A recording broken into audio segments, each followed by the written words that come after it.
There's not a lot of time these days for, well, just about anything, really. As we get busier, the world somehow learns how to move faster, and in turn we try to cram more into every day.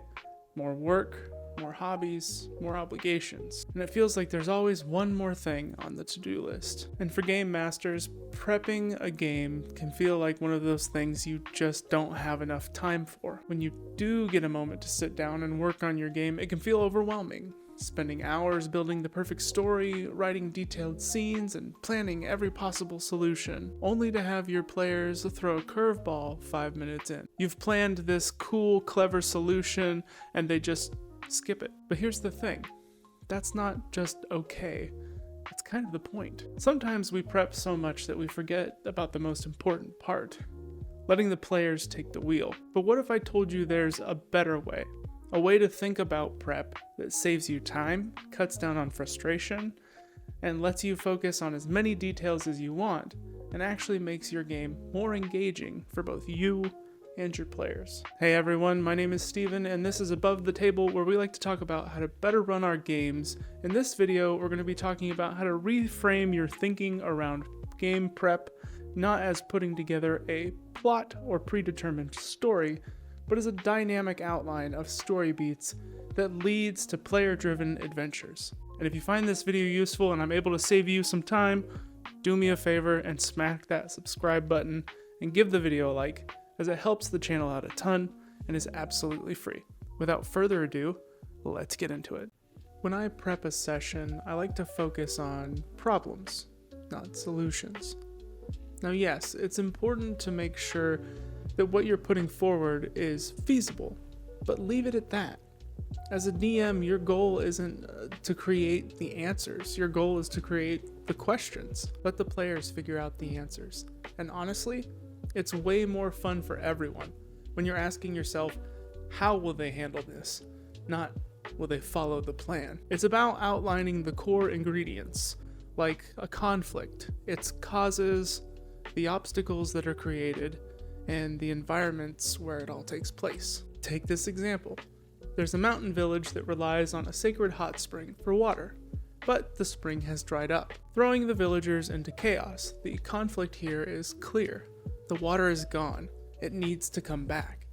The causes could vary. Maybe a rival village upstream is diverting the water, a monstrous creature has taken over the spring, sabotage by a faction in town has disrupted the flow, or even a natural or magical disaster has occurred. The obstacles are the challenges that the players face. Treacherous terrain, demands or attacks of the rival villagers, a displaced predator, or a long-buried secret tied to the spring's magic. Sometimes allowing more than one of these causes to be possible, or even combining some of them in the moment, can offer you unforeseen paths. The beauty of this approach is its flexibility. If your players surprise you, say they convince the villagers to ally with the rival town, maybe they do this after finding out that the villages share a common enemy, such as a creature is disrupting the area, or a faction within the rival village is heading efforts to cut off the water supply, against the will of the greater populace. Don't be afraid when players bring in ideas of new connective lines for your prepared outline. Roll with it. Our role is to make the world react to their choices, keeping the story alive within the framework that you've prepared. And speaking of reactions, think about how the world operates without the players in it. If the rival village is stealing the water, why? Is everyone involved? How do they defend themselves? If the monster's to blame, why did it come to the spring in the first place? Maybe even both causes are involved and the creature is in the area because its young was taken by the rival village or a faction therein. Instead of scripting exact events and how they are solved, focus on the underlying motivations and behaviors. This way, when the players take an unexpected turn, you can adapt fluidly while staying true to the world and its characters. And remember, don't be afraid to let players even add details to these situations, especially when they work well for you. It not only helps you out, but it makes the players feel good when they feel like they've figured out something ahead of time. For example, maybe as the players inspect the large creature, a player asks if they can see if it's injured or trapped in any way. And if this isn't something you had considered before, but in the moment you think it adds an interesting layer to the story or introduces some kind of new challenge, embrace it. Let the player's ideas enrich the narrative as well. This is a common practice in improv as you go back and forth leading one another through a scene. And I know, some of you might be thinking, but Steven, what if the players just fail? And I didn't prepare for every outcome. First of all, failure isn't the end. It's just the start of a new twist. If they bungle a negotiation or botch a stealth roll, it doesn't mean that the story stops. It means that the rival village doubles their defenses, or someone's affected by strange magic now, or the monster becomes more aggressive. Failure should lead to complications, not dead ends. Removing this rigid way of thinking opens up new possibilities. But don't think that means that the players should never have big consequences for their actions. They can still dig themselves a hole too deep to get out of. You just don't want to place the pitfalls underneath not correctly going through every interaction or encounter. This is doubly important with points of progression within the conflict.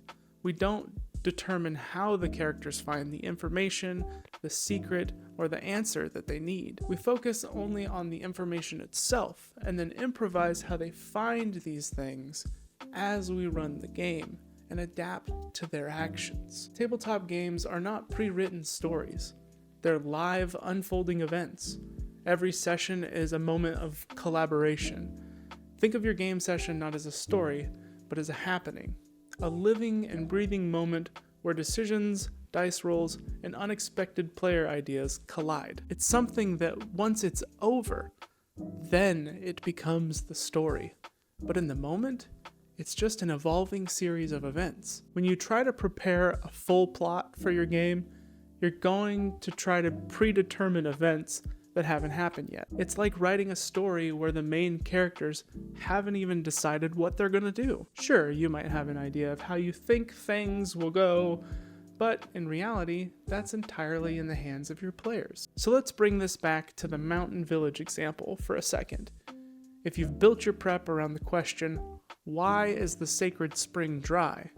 And you've laid out your potential conflicts and obstacles, you've already prepped the outline with written key descriptions and details of some of the locations or information that can aid the players. The village's desperation, the rival town's motives, the monster's presence, and the secrets behind the spring's magic. When the players start pulling on one of those threads, the real plot starts to reveal itself. And because it's happening organically, it feels more authentic. The players aren't just following your story. This is the beauty of putting together an outline instead of a story plot line. An outline is flexible. It evolves based on information coming in and from what happens at the table, with the framework for what could happen, not what must happen. You're setting up the context, the stakes, and the moving parts. The players provide the momentum. And because you haven't locked yourself into a specific sequence of events, you're free to improvise and move things around.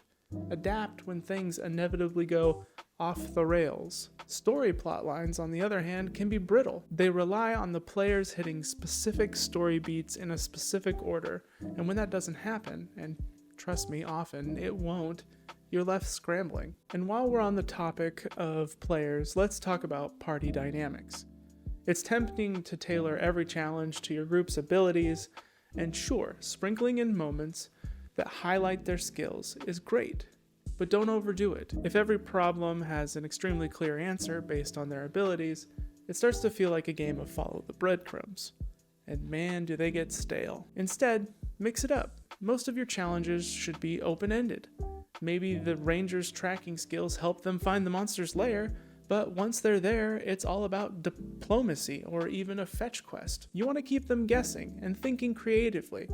And don't forget to bring the past into the present. Think about what's happened in your campaign so far. What loose threads are still out there? Did the players anger a rival weeks ago, or make a useful ally? Did they leave something unresolved in a different town? Let those decisions and their reputations catch up to them. It makes the world feel more alive, and it makes their choices feel very meaningful. Focus on player motivations and behaviors. Look at their backstory again, not their character sheet. This will help you create an outline of possibilities that are enticing to your players. Now look, maybe you are in a rare scenario where there really is only one way forward, whether it be a linear dungeon or halfway through an adventure where the party's motivations and intentions are very clear. Maybe they've even shared their plans together at the table, and this is great.